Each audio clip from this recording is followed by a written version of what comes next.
Hello, everybody. I'm Stephanie. And I'm Georgiana. And this is Wholehearted Loving, where we teach you simple tools for self-love and compassion to grow the muscles you need to be with big feelings, triggers, and overwhelming sensations in your body. Whether you have active challenges in your life or relationships, or whether you're just here to learn to be kinder to yourself, we pull out all the little things that make life feel better, the things that give you a sense of hope and direction. So if you're too hard on yourself or on others, if you want to feel real, deep connection in your life and relationships, even if you want to reprogram your inner critic while you're sleeping, this is a great place to be. So welcome, and we hope this episode brings you just the tidbit you needed today. Enjoy the show.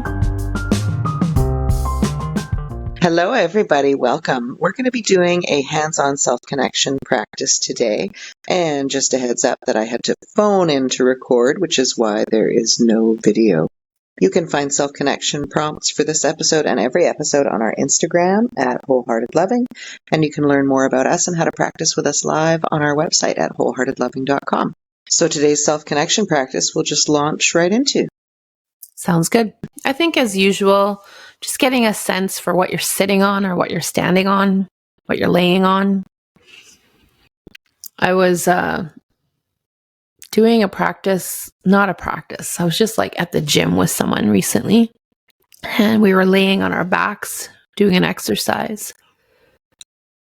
And I said, "Do you notice like feeling your back on the floor?" And I think they said like, "Well, I do now that you said that." And it was such a good reminder, and it reminds me of a time where I was not that connected with my body yet. And like, I could lay on my back and do a gazillion exercises at the gym, at yoga, wherever, at home. And I would never actually notice how it felt to feel my back on the floor or my back on the bench that I lay on at the gym, or notice that as I inhale, I'm probably going to feel something happen with my back body pressing into whatever I'm laying on. So as much as it might sound super repetitive that we're always saying, oh, feel what's underneath you.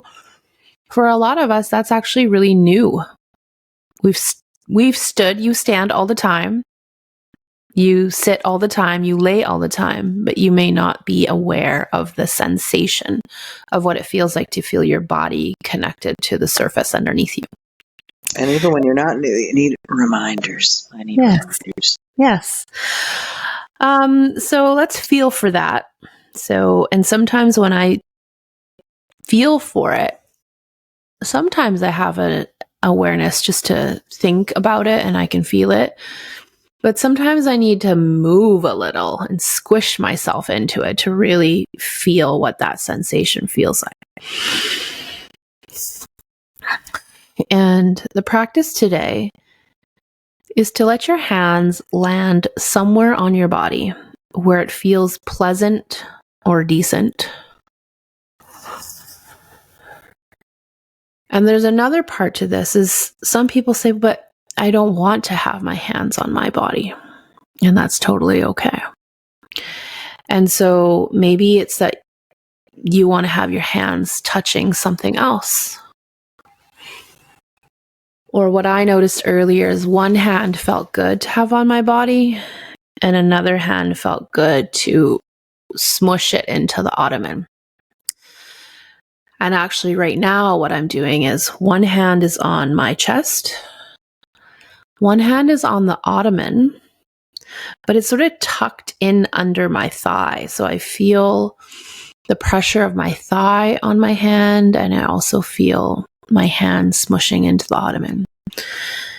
And for right now, that's a pleasant feeling. Okay.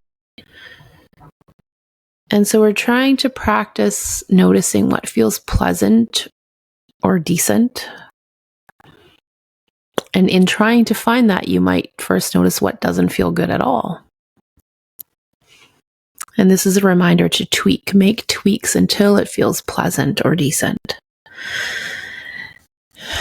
And also noticing that what feels pleasant or decent in one moment might not in the next moment. So are you willing to allow yourself to continuously check in and adjust? And part of this practice is to notice, like, where am I right now? And so if you want to bring to mind the thought, I am here. Or you could say it out loud or say it in your mind, I am here, I'm right here. So feel where you actually are. I'm right here in my living room. I'm on the ottoman. And I'm right here because I can feel my hand on my chest and my other hand on my knee. I'm right here. If you want to look around to see where you actually are, you can.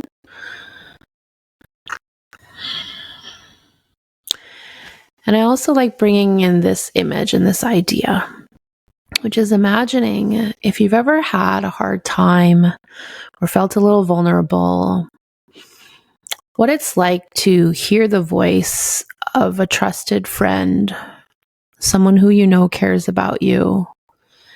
And they say in the kindest voice, I'm right here with you. Notice how it feels to remember being in that kind of energy with someone, where someone just says, I'm right here with you. And as we bring that touch to ourselves, or as we bring touch to whatever you're holding or whatever your hands want to rest on, seeing if you can connect to that idea and energy of I'm right here for myself right now. Learning to be with me. Learning to have my own back. And then you can shift your awareness to anything else that you'd like to. Maybe it's with your eyes.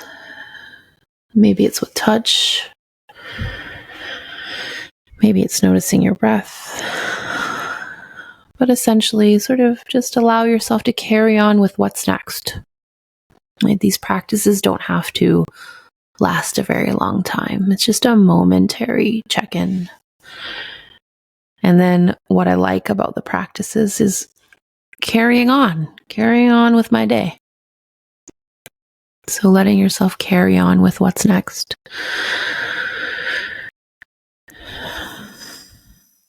Seeing if stillness is what you need, or movement.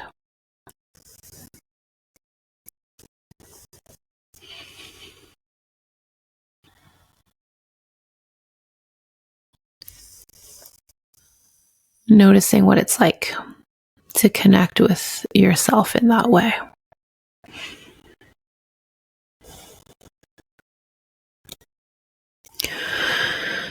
So, Steph, I know you're in a lot of pain today, which is why we're recording the way we're recording. I'm curious what this practice was like for you today, and what you might have done a bit differently today than in the past, or just what you were aware of during the practice. Yeah. This brought up a lot of like existential nuance for me, I want to say. I think you're more oriented to your body naturally than I am. So we have quite a different experience, I think, connecting physically with ourselves and in space, like relative to ourselves. Mm-hmm. So I'm in a position that's as comfortable as it can be for me, pain-wise. And I think I'm really good at ignoring pain, or putting pain in some category that I don't need to pay attention to right now.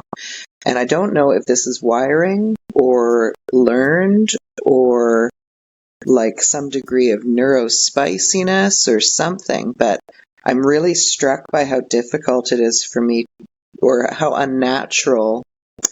These aren't quite the right words. I feel more connected touching an object outside of my body than I do touching my own body. That anchors me more in the moment than touching my own body. The anchoring difference, if I'm touching my own body with my eyes closed versus eyes open, like it's like I need to see myself in space to feel my body here in space. And I was reminded while we were doing this practice of one of the kids that's interviewed in the telepathy tapes, which I think I might have talked about before. He was an autistic kid, and he and his parent or caregiver were able to communicate eventually that he didn't know he had a body. He didn't know he had one. And he has to be pushed on and pressed on and weighted down to notice that it's there. And I think I have a lot of that going on as well. So in a way, it helps me not notice if I'm in pain when that's helpful. And it's also really neat to notice what additional cues or anchors I might need to be able to feel present in any given moment. Yeah, I think that you hit a gold mine there of information, right? And recognizing that we're all wired differently, and like what feels supportive for one person might not feel supportive for us in that particular moment or in that season of life, right? Or ever. And that you notice, hey, for me to feel anchored, I can access that feeling more easily or more quickly by touching an object. That's really good information to have, right? Or for touch on my body to help me know where I am and that I'm here, it needs to have an element of pressure to it, right? Or it needs to have an element of pressure, and maybe lower body, I feel it more, or upper body, I notice it more, or kind of like this. Like that's all really good information to have. Yeah, it really is. And I've known if I do dyad processes with people or clearings or difficult conversations, I've been able to deduce that it's much more helpful if I'm in physical contact with them, if I have a hand on their knee or if we're holding hands or something like that. So this is an extension of that, really. Yes, right. And I love that you noticed, hey, an object actually helps me more if I were to choose one or the other, body or hand on body or hand on object. And then you could experiment with what is it like to have hand on body and hand on object. Right. And like right now, like I have my left hand on my knee, and I was sort of naturally sitting with my right hand squished into the ottoman. And that feels fine. But I decided to try like what happens when I put my hand and like sort of push against the desk. And all of a sudden I feel much more here and alert. And I feel a different sense of sturdiness that I didn't quite feel with my hand on the ottoman. Right. And like it's one tiny change. And it's usually a change we don't even think much of, just to move one hand to a different surface. But it completely changes like how I feel in my body. And it changes like, I'm like, oh, I'm here. I feel the desk. I can push against it. The desk is against a wall. It's sturdy. There's some feeling I get in my body that is very different than when I'm just pushing against the ottoman that has a softer feel to it. Yeah, interesting. I wonder if this translates into, I'm thinking about how you can fall asleep while cuddling someone and I cannot. I'm one of the don't touch me, we're sleeping people. And I wonder if there's something connected there. Like for you, this contact gives you a sense of presence. And for me, it seems to have the opposite effect. Yes, right. Like I said, we're all wired differently. We have different sort of past associations as well. And I think one of the biggest gifts we can give ourselves and ultimately to the people who care about us is to start recognizing what feels best for me right now. What feels okay or decent for me and what feels absolutely not okay. The more we're aware of that, the more we can adjust so that we feel better and also be clear with other people about what feels nice. Right? One of my favorite things to do now that you speak about like snuggling and sleeping is to like lay on my partner's lap and like will watch a show, which really to me is not watching a show. Like, I'm so excited just to lay down and feel this human presence of this someone who I love and care about. And I know that they love and care about me, and all my insides settle. And the happiest point out of that whole thing is when I start to close my eyes. Like, I get so excited, like, oh, I can't wait to close my eyes. I don't care what show's on TV. It really doesn't matter to me. But that whole experience of laying my head on a lap and then like closing my eyes is one of the best feelings that I can have. Oh. But like, if I wasn't clear with someone about what that was for me and how my body experiences it, and especially dependent on what sort of past history they have, they could take that really personally of like, why do they always fall asleep on me? Why can't we ever find a show that we like to watch together? Why are we wasting our time doing this? You know? But now like I've communicated that, and like they know like, oh, this is a really special moment for this person. This is when their body feels super safe and relaxed and like ready to let down. Like, this is a special moment. Oh. Right. But for somebody else, like it might, I don't know how you feel about laying on someone's lap. Maybe that feels nice. Maybe that doesn't. Maybe, you know, but for me, I love it. Yeah. Well, that's one of the things where I'd see you having that experience and I'd be like, ooh, I want to feel that feeling she's feeling. So I'd go to curl up somewhere and I'd put my head on the lap and I would be uncomfortable. It would make a crick in my neck. I would want to move 800 times. You can just fall asleep. You just fall asleep and there you are. And I'd be like, I will never sleep until I'm not in physical contact with this person. Yeah, I can be all pretzeled up with someone and fall asleep. Incredible. I'd love but that. I also have moments where I need my space. But like, you know, when we think about our wiring and our past history and our body memories, like I'm also a twin whose twin died in utero.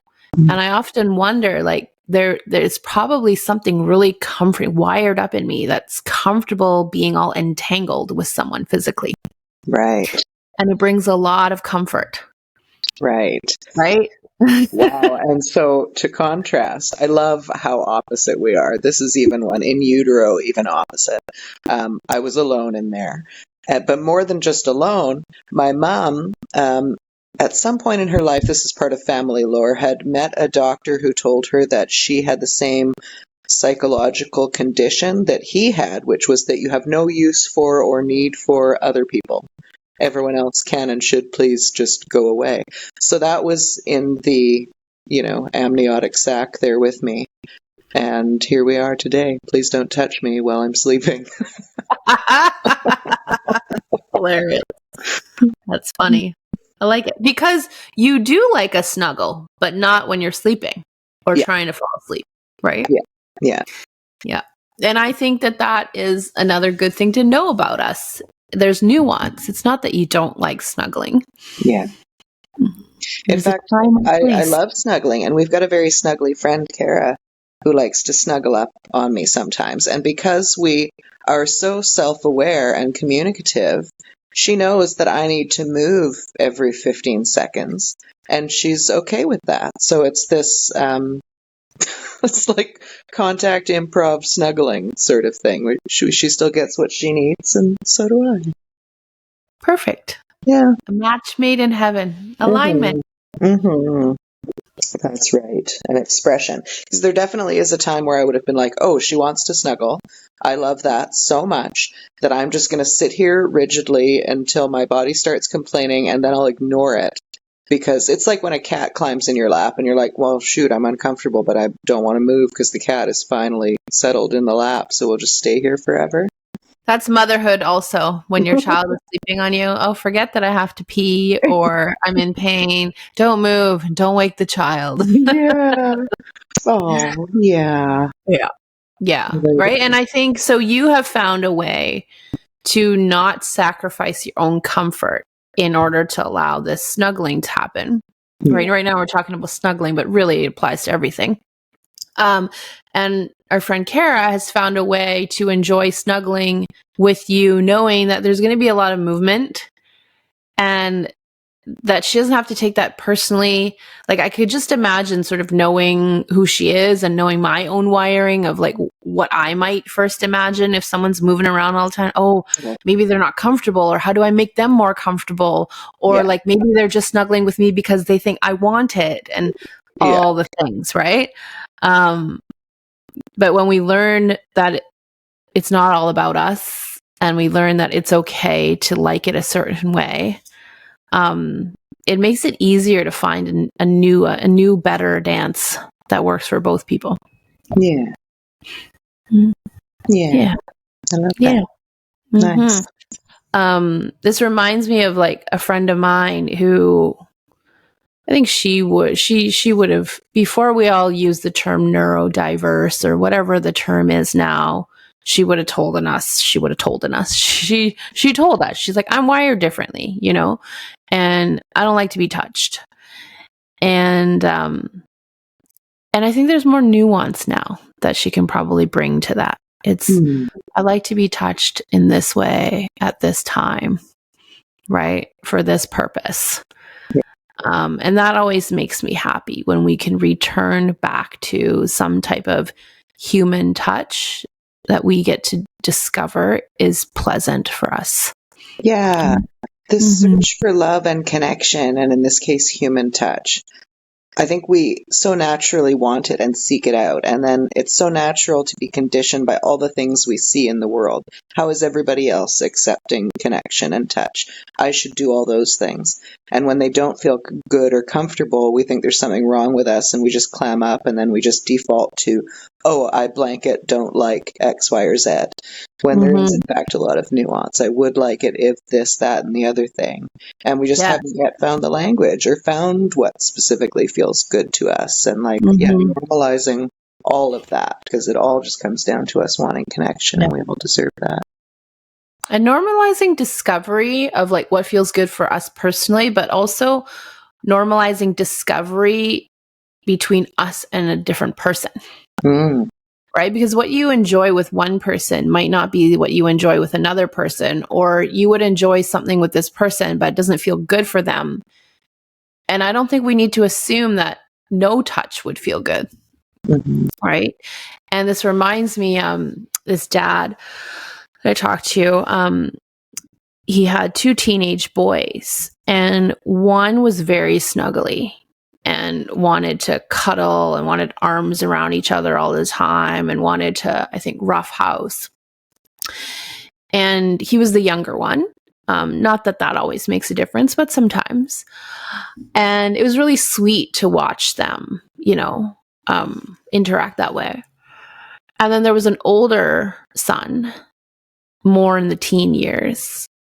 And this dad said, oh, I still connect with him, but you know what we do is we watch the football game together, and we're sitting on opposite couches, and we sort of just like, I push my foot against his, and that's it. But he's like, it's a thing, and I know that my kid likes it, but that's all we do. Like, we don't snuggle, we don't hug, we don't roughhouse, we just have our foot thing during the football game. And it's not all game long. It's just like here and there briefly. That's so sweet. And it reminds us, like, I mean, I'm not a scientist and I haven't researched it, but what I do know is we're wired as human beings for touch. There is some type of touch that soothes us, unless I think there's some medical reason where it does not. And my hope for everyone is that you're willing to be curious about what kind of human touch feels good for you. Maybe to recognize what kind of touch you've been missing and lacking, and how you can offer some of that to yourself, and also how you can ask for that from people you trust and care about, who care about you. Yeah, totally. So that's what today's self-connection practice was in service of. I wonder if you can walk us through that again for closing. The same practice? Yeah. Yeah. Or if there's some variation that you think is helpful.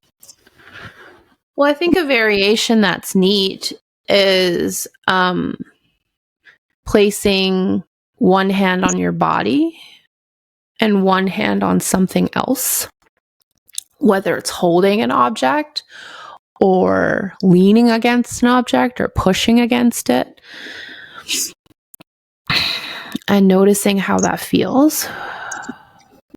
So I'm pushing down on my right thigh, and I was pushing against the bookshelf, but now I'm actually holding like one plank of the bookshelf.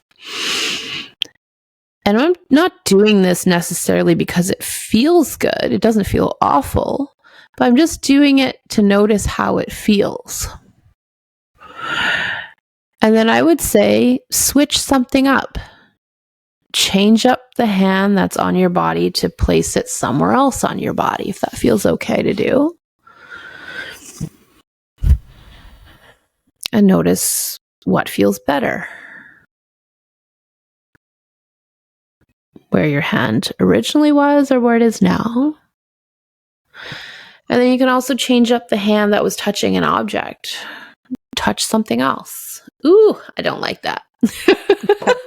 What was it? So I went from pushing down on my knee and thigh to placing my hand up on my shoulder under my shirt so I could feel some skin to skin. That felt nice. Both felt nice, but this feels nice. And then I was sort of leaning and holding the side of the bookshelf with my object hand. And then I changed it to pick up this little glass, whatever you call, round thing. And immediately I was like, ooh, that's yucky. It's yucky. Obviously, like, it's nothing that's harming me. It's not like yucky in that sense. But it just doesn't feel very nice. Like, it's too light. I'm holding my hand in a shape in order to hold it as this round glass ball-like thing in a way that doesn't feel that good. And I really liked the sturdiness and the wood feel and the way my hand is shaped around the bookshelf. That feels so much better. So specific. And like 10 years ago, all of this just would have felt fine, vaguely fine. All fine, right? And what's interesting, and I noticed this earlier with pushing against the desk when I told you, hey, when I have one hand on my body and one hand pushing against the desk versus the ottoman, and I told you I feel much sturdier and more present. And what it made me think of is, imagine if I'm trying to have a hard conversation with someone. Like, I would feel completely different having this conversation with you, having my hand pushing against the desk, something sturdy. Yeah. Versus my hand on the ottoman. I'm going to feel different in my body. Yeah. Right? And my ability to be present, my ability to regulate my system would feel different. Yeah. Now, if I were to compare it to, hey, I had one hand on my body, one hand on the bookshelf, again, I felt a sense of softness and sturdiness. Mm-hmm. But fast forward and I hold this glass thing in my hand, I feel like I would be more likely more unhinged in my conversation. Unhinged. Holding this thing. I might even feel like I just feel more floaty, like not as sturdy, right? Yeah. Not as grounded. This thing is in a shape where if I got mad enough, I probably would feel like I should throw this thing, right? Not that I'm in the habit of throwing things when I'm mad, but like, that's the body sensation it's inviting, the body impulse it's inviting, right? Whereas when I have a hand on my shoulder and I'm holding the bookshelf, I'm like, oh, I'm here. Yeah. So right? If you think of these as like spirits that are inhabiting you, that's such a different spirit to bring with you to a conversation, you know, and these subtle things are happening all over. So I need to tell you then, this experience that I'm having today, I think I just have never tried this combination. Hand on body, self-touch is very good for me for self-discovery Mm-hmm. and self-soothing, and like pain, like if I have a pain and want to push on it, those are very useful Yeah. times. If I'm trying to connect with another person, it's easier to have a hand on them. When we're talking about bringing present moment awareness to my physical experience, touching my own body is not proving useful. Touching this external object, which is a big pillow, much more self-aware. So what I tried just now, and so then hand on body, one hand on body, one hand on object, also not helpful. It kind of takes me away, like the object hand, I'm like, yeah, I'm here, put the hand on the body, it pulls me a little bit away from that. So I thought, Okay, what neat. if Yeah. I hold part object, part body with the same hand? And that works. Ah, neat. Yeah. So what does that look like? You're holding the pillow with one hand? Yeah, I've got I've got pillow and boob in one hand. Nice. Pillow and boob. Good Yeah. combo. Yeah, I've got a big hand. I love it because most of us probably don't think of let me hold my boob while I talk to you about something hard. But if that helps you, Yeah. Well, it why can not? also, I could move the hand down and get pillow and knee, and that Mm-hmm. also helps. But it's the combination of object and body that feels much more anchoring than just body. I love it. And what I love about it is when I suggested body and object in different hands, you tried it and noticed what happened for you. But you didn't immediately discount it when you're just like, well, that doesn't feel good or that takes me away. You didn't deem it all as garbage, right? You were like, oh, let me just be curious. What other combination could feel good? Right. And that allowed you to find something and actually be pleasantly surprised of, oh, that actually feels quite nice. That's helpful. Totally. And now you know another thing that feels helpful. Yeah. And to be really clear, there's a time where I would have absolutely deemed this all garbage. And there was also a time where I wouldn't have been able to access that. It would have been like, yeah, I'll try it. Maybe this is working. Maybe it isn't. I can't tell, but I'll just keep trying it. Mm-hmm. Mm-hmm. Yeah. And I know that you've probably said this before, but like what's helped you get from those places to like today? Willingness, openness, probably a lot of unhappiness. Because if I'd been happy, I wouldn't have been willing to try, right? Things would have just been fine. Right. Yeah. Yeah. So neat. Yeah. Okay. This reminds me of how we can help set our bodies up well or better to do hard things, right? Whether it's to do something like that's hard or say something that's hard or be in energy that's challenging or be around people that's challenging, like noticing just how I position my body. We didn't even talk today much about posture. We didn't talk about clothing. There's so many elements of things that we can do to, are you drinking a warm beverage, a cold one? How do those each impact you? Mm-hmm. And like they're going to each help you be a little bit more here and present, a little bit more regulated, a little bit more aware of what's going on for you, or less, right? Or maybe neutral. But often we're not paying attention to any of those things. But like I would know, hey, if I got to sit down and I got to have a hard talk with someone, I have an awareness of which room feels best for me, what kind of furniture I want to be on, which pants I'm wearing, and what I'm drinking, and possibly even what direction I'm looking at. Yeah. And like right today, you sat down, you're recording in a different place, and you said, oh, my visuals are very different today, which give a very different feel. Yeah. Right. It's all weird. I really want people to notice the subtleties of what we were noticing, and how subtle and nuanced you can get with this. I think there's sort of commonplace things that we'll mention in regards to this. This might seem out of your wheelhouse to get this subtle, but we'll talk about things like if you're having a hard conversation, you want to be in neutral ground.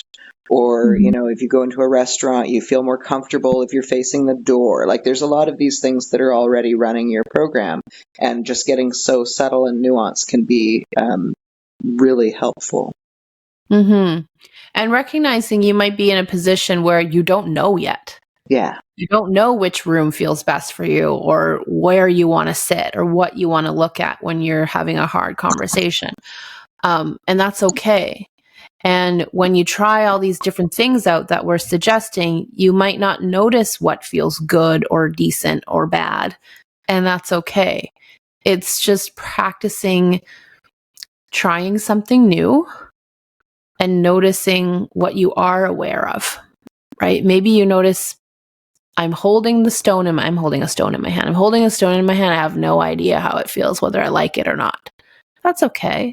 But can you feel it in your hand? How hard do you have to squish it to feel it? Oh, I feel it. Right? Just start there. Yeah. Yeah. Okay. There's so much to discover. Thank you, Gigi. Is that it for this week? I think that's it. Okay. Well, as always, thank you guys for being here, and please do like, follow, and subscribe. If anything we've said here today has been helpful for you, please share with somebody that you care about, and we'll see you next time.